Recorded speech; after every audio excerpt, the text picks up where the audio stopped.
이 시간 하나님께서 우리에게 주시는 말씀은 구약의 말씀 이사야 43장 1절로 7절 1019쪽입니다.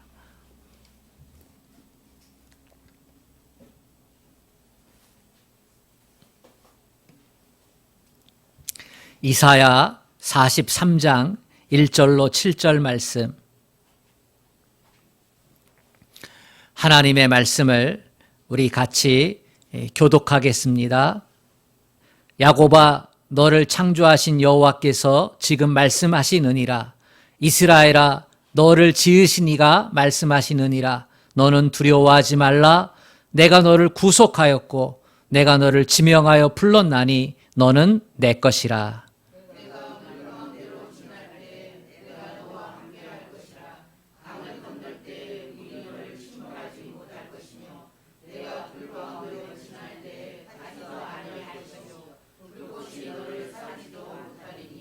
대저 나는 여호와 내 하나님이요 이스라엘의 거룩한 이요 내 구원자임이라. 내가 애굽을 너의 속량물로 구스와 스바를 너를 대신하여 주었노라.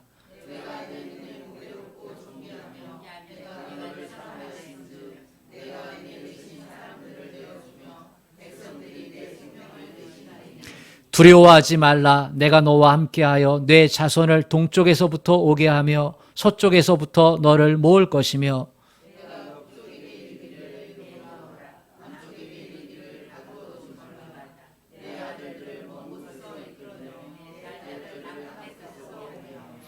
내 이름으로 불려지는 모든 자 곧 내가 내 영광을 위하여 창조한 자를 오게 하라.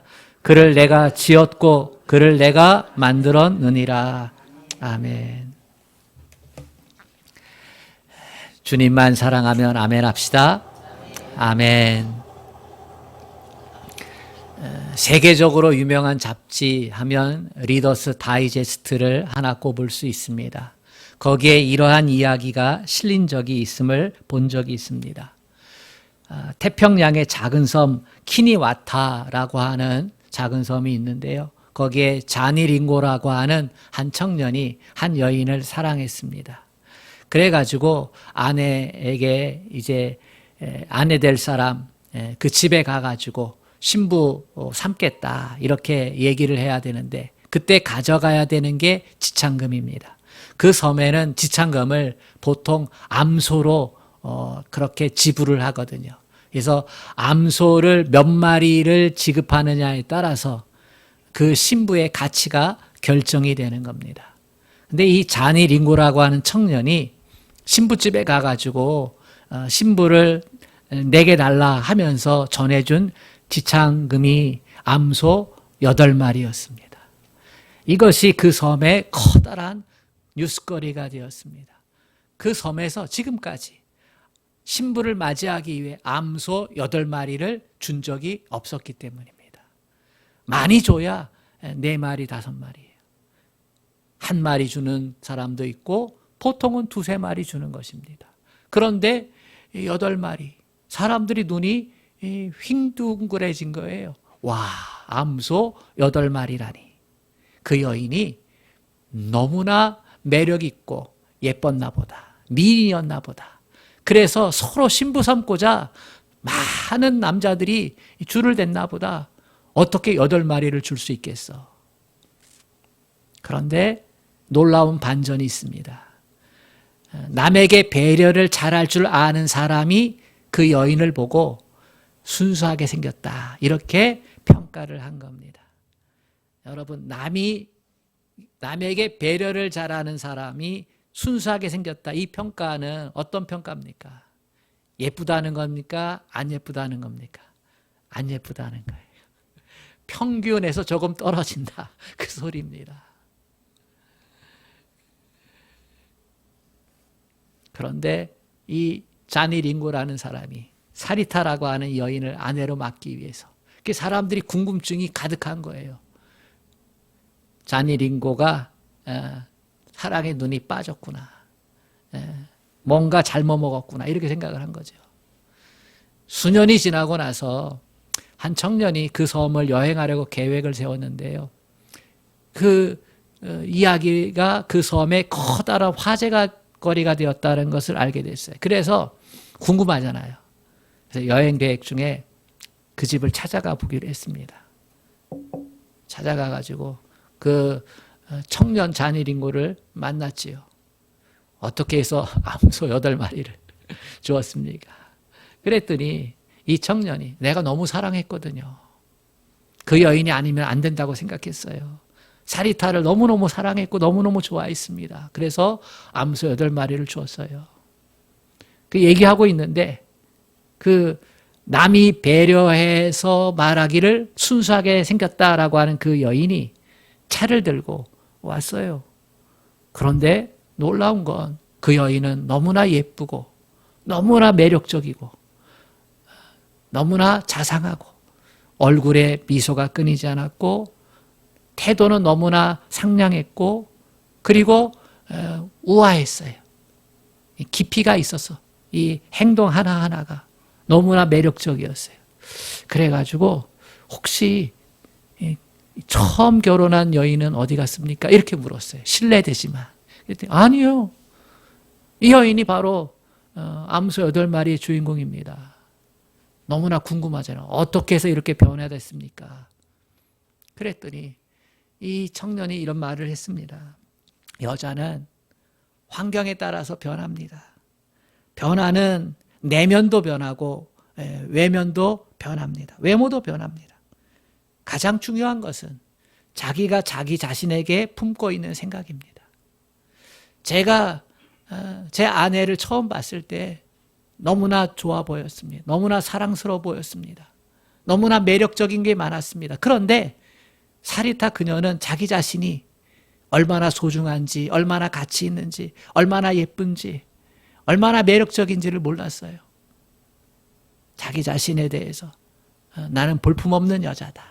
나는 매력적이지 않다. 나는 총명하지 않다. 나는 지혜롭지 않다. 그렇게 자기 자신에 대해서 학대할 정도의 생각을 가지고 있었다는 거예요. 그래서 그것을 바꾸어 주고 싶었죠. 내가 사랑했으니까. 그래서 그녀를 데려올 때 당신의 가치가 암소 8마리다. 아니 그 이상이다. 이것을 가르쳐 주고 싶었다. 그녀는 내게 시집 오고 나서 스스로 생각을 했다는 거예요. 암소 8마리의 가치의 삶을 살아야겠다. 그때부터 마음이 바뀌고 생각이 바뀌고 말씨가 바뀌고 행동이 바뀌기 시작을 했다는 거예요. 그러면서 몇 년이 지나고 나서 그녀는 다 바뀌어서 누가 보기에도 아름답고 누가 보기에도 매력적이고 누가 보기에도 우아하게 변하게 되었다는 겁니다. 그렇습니다. 자기 자신의 가치에 대해서 바르게 알고 있는 사람이 행복한 사람이 되는 겁니다. 특별히 사랑하는 사람이 자신의 가치를 인정해 줄 때 새로운 삶의 의지가 생겨나는 것이죠. 여자만 그렇습니까? 아닙니다. 남자도 그렇습니다. 사랑하는 사람이 자기 자신의 가치를 인정해 주면 삶의 의욕이 생겨나는 거예요. 변화의 의욕이 생겨나는 거예요. 어른만 그렇습니까? 아이들도 그렇습니다. 사랑하는 사람이 자신의 가치를 인정해 줄 때 그 모습으로 변화되는 거예요. 아이만 그런가요? 우리 어르신들도 그래요. 어르신들도 상냥한 마음으로, 상냥한 어투로 어르신들의 가치를 인정해 주면요, 변해갑니다. 그래서 지식이 사람을 바꾸는 게 아니라 사랑이 사람을 변화시킵니다. 사랑하는 성도 여러분, 여러분은 여러분 자신의 존재 가치가 얼마나 높은지 알고 계십니까? 여러분을 사랑하기 위해 몸살이 나신 하나님이 계시다는 사실을 알고 계십니까? 오늘 말씀은 하나님께서 이스라엘을 얼마나 사랑하는지를 가르쳐주고 있습니다. 그 당시 이사야 선지자가 활동하던 당시에 그 시기에 이스라엘은 정치적으로 매우 불안정했어요. 종교 지도자들, 사회 지도층들은 자기들의 배를 불리기 위해 급급했어요. 그러다 보니까 온갖 술수와 불법이 난무하고요. 그 가운데 백성들은 마음이 무너져 내리고 삶이 무너져 내리면서 그러면서 하나님을 찾기보다 우상을 찾기 시작하고 심각한 경제 상황 가운데서 살아나기 위해 생존하기 위해 급급했어요. 그러다 보니 어떻습니까? 자기 자신들이 누군지 모르는 거예요. 여러분, 하나님을 떠나 사는 사람의 가장 큰 불행이 뭔지 아세요? 자기 자신의 가치가 얼마나 높은지를, 얼마나 되는지를 잃어버리는 거예요. 세상은 존재적인 가치를 따지지 않아요. 세상은 물질 가지고 얼마나 많이 가졌느냐를 가지고 그 사람을 평가해요. 얼마나 좋은 대학을 나왔느냐에 따라 그 사람을 평가하고 얼마나 재능이 많으냐에 따라 그 사람을 평가해요. 그러다 보니까 그 경쟁에서 살아남기 위해 얼마나 힘들고 고통스러워요. 이스라엘 사람들이 그랬어요. 스스로 자신들이 얼마나 소중한 존재인지, 하나님으로부터 얼마나 많은 사랑을 받았었는지 잊어버렸어요. 그래서 행복하지 않아요. 불행했어요. 미래에 대한 불안과 염려와 걱정으로 가득 찼어요. 왜냐하면 들려지는 소식들이 좋은 게 없거든요. 그때 이사야가 외치고 있는 거예요. 이 말씀이 주는 핵심의 포인트는 이런 거예요. 너희는 그냥 그런 존재가 아니다. 우상을 섬길 존재가 아니다. 스스로를 죄 가운데 두어 망해갈 존재가 아니다. 너희는 행복해야 하고 자유로워야 할 보배롭고 가치 있는 존재다. 이거를 오늘 말씀을 통해 주고 싶은 거예요. 이사야는 이것을 가르쳐주기 위해 하나님께서 무엇을 하셨는지를 드러내고 있어요. 3절 말씀, 대저 나는 여호와 내 하나님이요 이스라엘의 거룩한 이요 내 구원자임이라. 내가 애굽을 너의 속량물로 구스와 스바를 너를 대신하여 주었노라. 지금 자존감이 땅에 떨어져 있고 자기들의 가치를 잘 몰라서 어떻게 인생을 살아야 될지 막막한 그런 가운데 있는데 하나님께서 부족하고 연약한 너희들을 위해서 애굽을 너희를 대신해서 속량물로 주고 구스와 스바를 내어주었다. 이렇게 얘기해요. 이 말이 무슨 말인지 아세요? 그 당시 이스라엘은 아주 조그만 나라고 국가 경쟁력이 떨어졌어요. 오늘날로 말하면. 그래서 이웃의 강대국이 잡아먹을 나라 하면 이스라엘이고요. 주변 나라들도 무시하는 그러한 형편이 이스라엘 나라였어요. 그런 나라를 위해서 하나님께서 애굽을 내어주신다. 구스와 스바를 팔았다. 이렇게 말씀하세요. 이 본문이 잘 이해가 선뜻 안 되시죠? 애굽은요, 그 당시에 세계 최고의 강대국이었어요. 구스와 스바도 큰 나라였어요. 잘 나가는 나라였어요. 오늘날로 예를 들면 이름도 없는 작은 나라를 위해서 초대 강국인 미국을 포기하고 인구 대국인 중국을 내어주고 경제 대국인 일본을 희생시키셨다는 거예요. 이스라엘의 못남을 때문에 하나님께서 대가를 희생을 치루었다는 거죠. 하나님은 이스라엘을 지극히 사랑하시기 때문에 엄청난 대가를 통해서 이 이스라엘을 지금 지켜주고 계신다라고 하는 사실이에요. 아까워하지 않으시고 그들을 팔아서 이스라엘을 다시 얻으신다는 거예요. 너희 스스로 나 떠나서 망가져 가지만 그러나 나는 그들을 포기할 수 있을 정도로 너희를 사랑하고 있고 그래서 지켜주고 있다. 이 말이에요. 너무나 소중했기 때문이에요. 세상 그 무엇하고도 바꿀 수 없는 보배가 바로 이스라엘이 있기 때문에 누구에게? 하나님에게. 그만큼 사랑하신 거예요. 그래서 4절 말씀을 보면 이렇게 말씀하세요. 내가 이스라엘이죠. 내 눈에 하나님이죠. 이스라엘이 하나님 눈에 보배롭고 존귀해서 내가 너를 사랑하였은즉 내가 내 대신 사람들을 내어 주며 백성들이 내 생명을 대신하리니. 애굽을 내어주었다는 거예요. 구스와 스바도 너희의 생명 대신해서 내어주었다. 이렇게 얘기하는 거예요. 이게 무슨 말이에요? 너희는 보잘것없는 백성이 아니라는 거예요.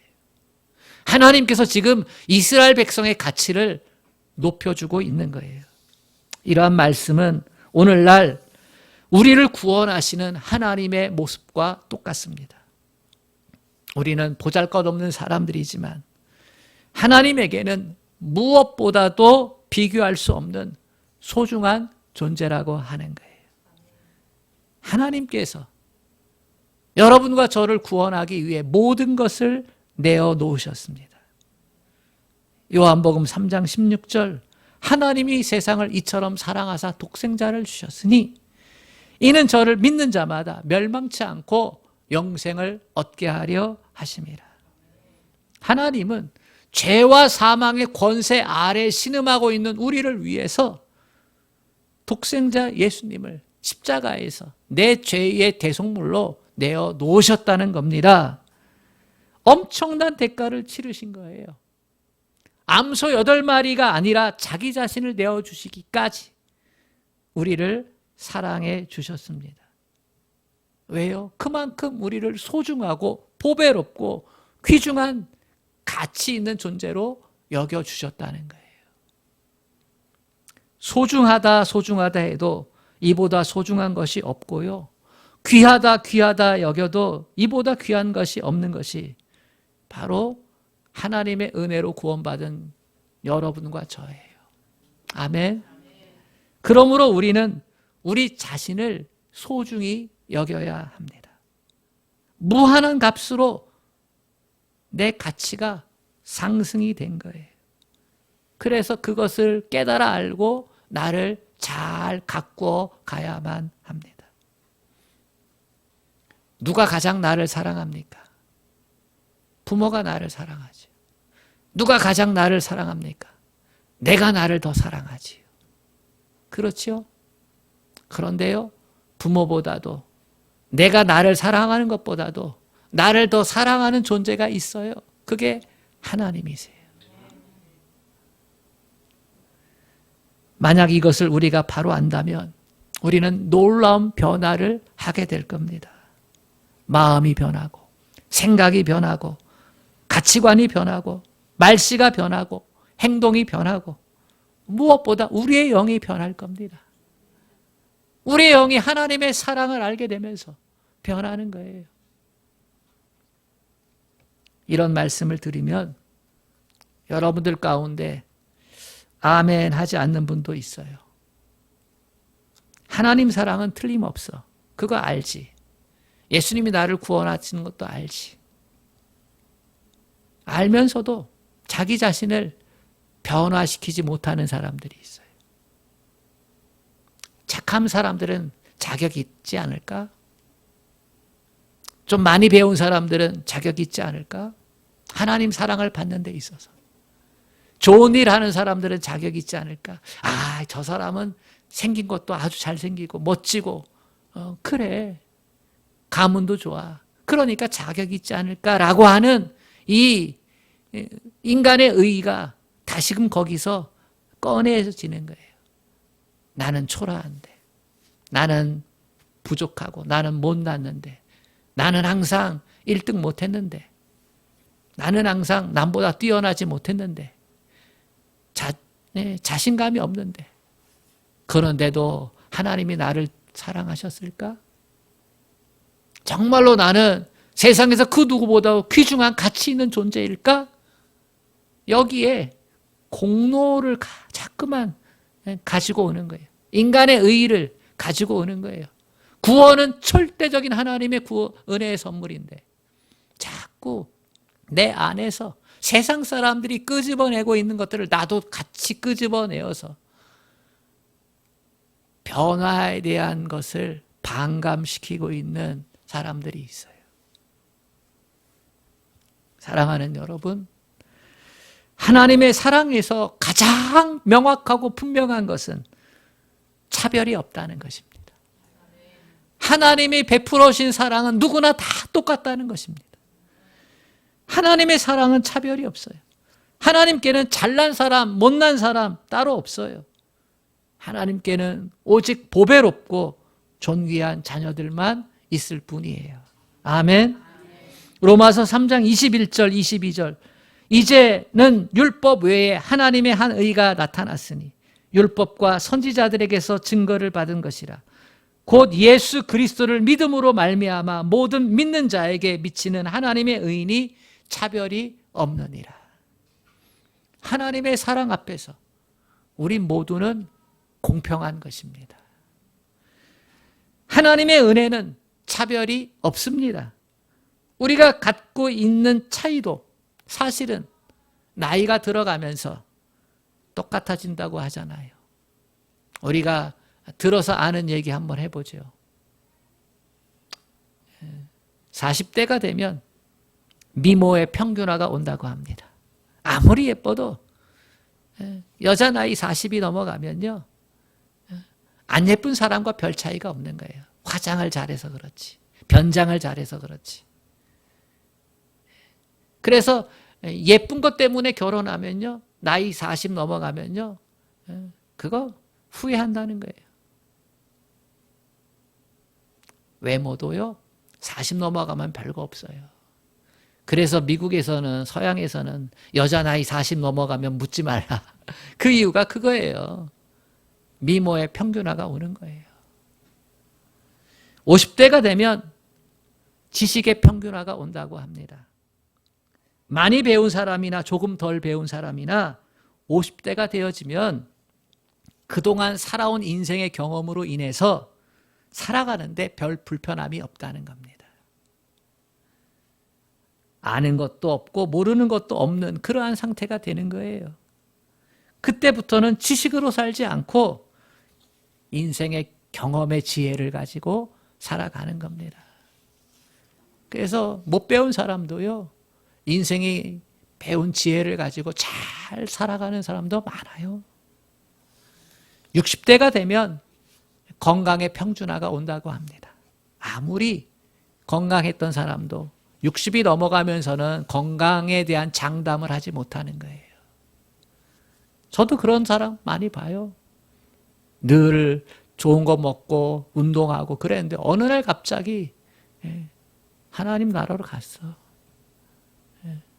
60 넘어서부터 건강 자랑하지 마세요. 70이 넘어가면요, 소유의 평균화가 온대요. 부자나 가난한 사람이나 새끼 밥 먹는 거 똑같고요. 70 넘어가면요, 입맛을 잃어버려요. 그렇죠. 그리고 돈이 있어도 어디 뭐 가고 싶은, 그래도 별로 예전처럼 흥이 나지 않아요. 쓰고 싶어도 못 쓰는 겁니다. 80대가 되면 죽음의 평준화가 온다고 합니다. 예외가 어디 있겠습니까? 그렇죠? 80이 넘어서면요, 언제 별세해도 뭐라 할 수 없는 나이예요. 그렇죠? 세상에서 자랑하고 소중하게 여겼던 것들도 이렇게 차별이 없어질 때가 온다는 거예요. 사람은 결국 다 같습니다. 비교해도 의미가 없고 차별해 봐야 피곤한 것뿐이지요. 무엇보다 하나님의 은혜는 차별이 없습니다. 다 똑같이 받은 은혜고 같은 은혜 안에 살아가는 겁니다. 그러므로 누구든지 자신을 소중하게 생각해야 합니다. 자신의 소중함을 잊지 말아야 합니다. 내가 남보다 잘났기 때문에 소중한 게 아니라 하나님께서 나를 가치 있는 존재로 여겨주셨기 때문에 소중하다는 사실입니다. 아멘. 그러므로 하나님의 구원받은 은혜 가운데서 자기 자신을 사랑하고 무엇보다 먼저 자기 자신을 소중히 여기면서 가꾸어 가시기를 축복합니다. 가꾸어 간다는 것은 변화시켜 간다는 것입니다. 가치 있는 존재로. 하나님께서 보배롭게 여겨주신 그 존재로 내 생각을 바꾸시기 바랍니다. 내 마음을 바꾸시기 바랍니다. 내 가치관도 바꾸시기를 바랍니다. 주님이 그러셨잖아요. 내게 능력 주시는 자 안에서 내가 모든 것을 할 수 있느니라. 말씨도 바꾸시기 바랍니다. 행동도 바꾸시기를 바랍니다. 어떻게 해요? 난 세상에서 가장 보배롭고 존귀한 존재야. 나는 하나님 나라의 축복을 이 땅에서도 받고서 살아가야 될 존재야. 이렇게 우리 자신들을 바꿔갈 수 있기를 원합니다. 이제 하나님은 구원받은 백성들에게 한 가지 축복을 선언해 주셔요. 그것은 두려워하지 말라는 것입니다. 걱정하지 말라고, 어떤 일을 만나도 낙심하지 말라고 하십니다. 하나님이 먼저 결론을 내놓고 이것을 가르쳐 주셨거든요. 1절, 2절 결론을 내어놓고 3, 4절을 통해서 그 이유를 설명해 주신 거예요.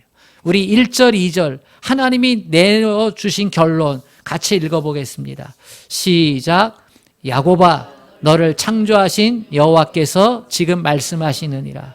이스라엘아, 너를 지으신 이가 말씀하시느니라. 너는 두려워하지 말라. 내가 너를 구속하였고 내가 너를 지명하여 불렀나니 너는 내 것이라. 내가 물 가운데로 지날 때 내가 너와 함께 할 것이라. 강을 건널 때 물이 너를 침몰하지 못할 것이며 내가 불 가운데로 지날 때 타지도 아니할 것이요 불꽃이 너를 사르지도 못하리니.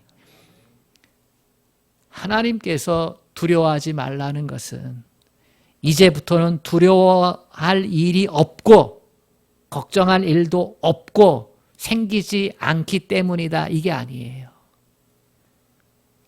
하나님께서 우리에게 두려워하지 말라 이렇게 말씀하시는 것은 하나님께서 물 가운데서도 우리를 지켜주시고 불 가운데서도 우리를 지켜주시기 때문입니다. 물과 불은 감당하기 힘든 사건, 사고, 재난입니다. 그 가운데서 하나님께서 우리를 살 길을 찾아서 인도해 주시고 권능의 오른손으로 붙잡으시고 보호해 주신다는 사실이에요. 내가 너를 죄에서 구원했으니 너는 이제부터 스스로 살아라 이렇게 말씀하시는 게 아니라 끝까지 우리의 인생을 지켜주시겠다 이런 말씀이에요. 부모가 아이를 낳고 내가 너를 낳기 위해 얼마나 수고했는지 고생했는지 아냐? 그죠? 얼마나 많은 해산의 수고를 해요. 여인이 잉태를 하고 나서. 그죠? 말도 조심해야 하잖아요. 먹고 싶은 것도 조심하잖아요. 그죠? 태교하니까. 무더운 여름, 추운 겨울에 얼마나 고생 많이 합니까? 자기 몸의 몸무게보다 20kg, 30kg 많아지니까. 그죠? 그래서 발도 넓어지고 두꺼워지고 허리도 굵어지고 또 이 구토하는 것 때문에 얼마나 고생을 해요. 너무너무 고생해서 애를 낳았어. 내가 너를 낳기 위해 얼마나 고생했는지 아냐? 내가 할 수 있는 만큼의 최고의 고생을 했어. 해산의 수고를 했어. 아, 넌 너무 힘들어.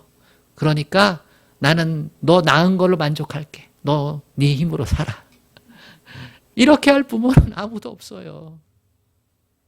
오히려 내가 그렇게 해서 낳은 자식이니까 더 열심히 먹이고 보살피면서 자식을 위해 헌신하고 희생하고 양육합니다. 부모들이 자식들에게 하는 거짓말 아닌 거짓말이 있어요. 보통 그렇게 말하지요. 나는 너 중고등학교, 고등학교 때까지 책임진다. 너 고등학교 졸업하면 내 힘으로 살아. 이렇게 말해요. 근데 실상 고등학교 졸업하고 대학 가고 그러면 어떻게 해요? 예.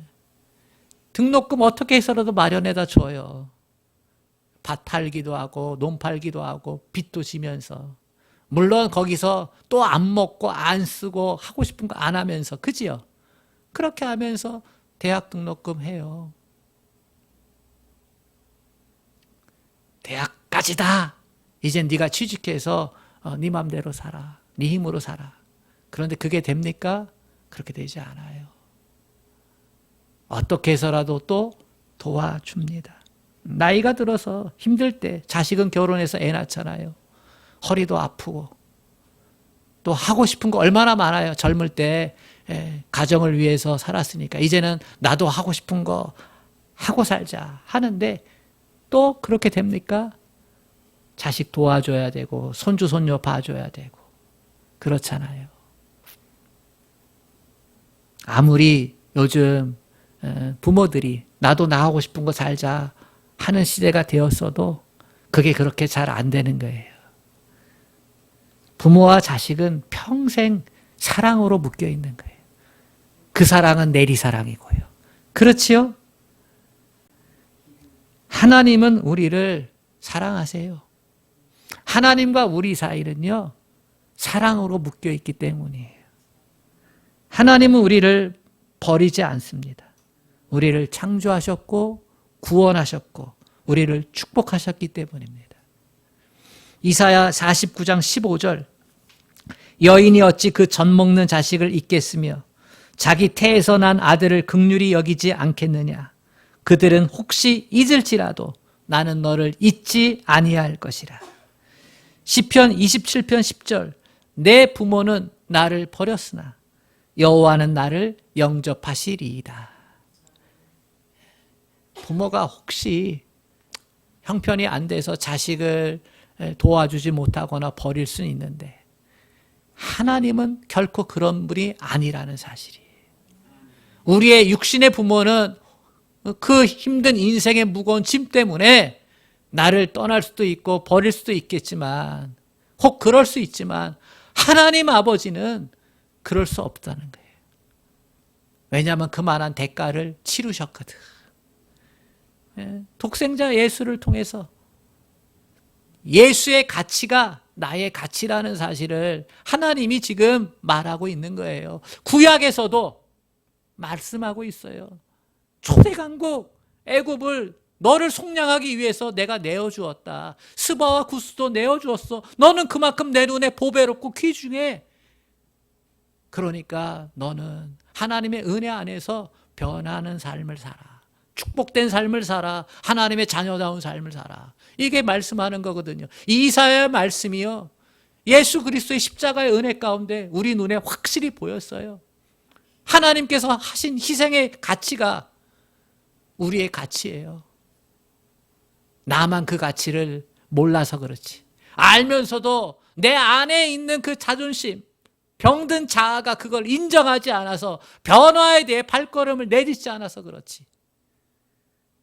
여러분 한 사람 한 사람이 얼마나 소중하고 얼마나 귀한 가치인지 알아야만 합니다.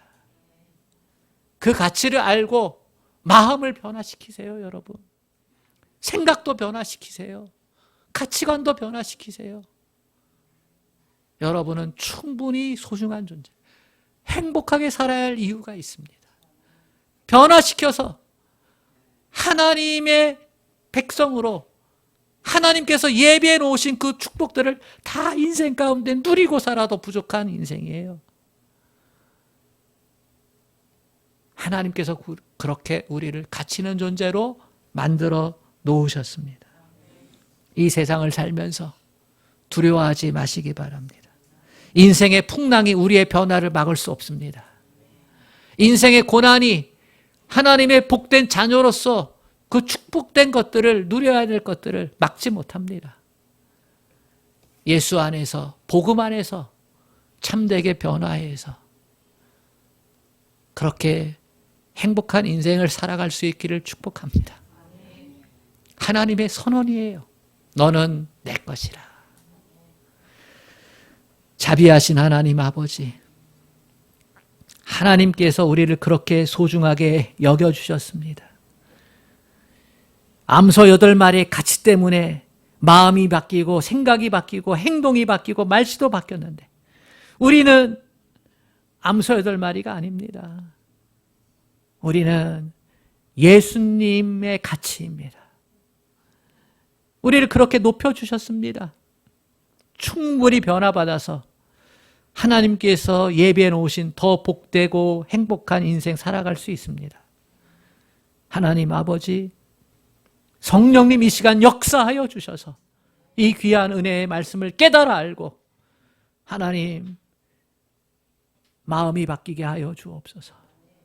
하나님 이 시간에 생각이 바뀌는 역사가 일어나게 하시고 말이 바뀌고 행동이 바뀌는 역사가 나타날 수 있도록 하나님 축복해 주시옵소서. 하나님께서 우리를 향한 이 귀한 외침을 받아들고 다시금 살아가게 하여 주옵소서. 예수님의 이름으로 기도합니다. 아멘. 찬송가 405장입니다.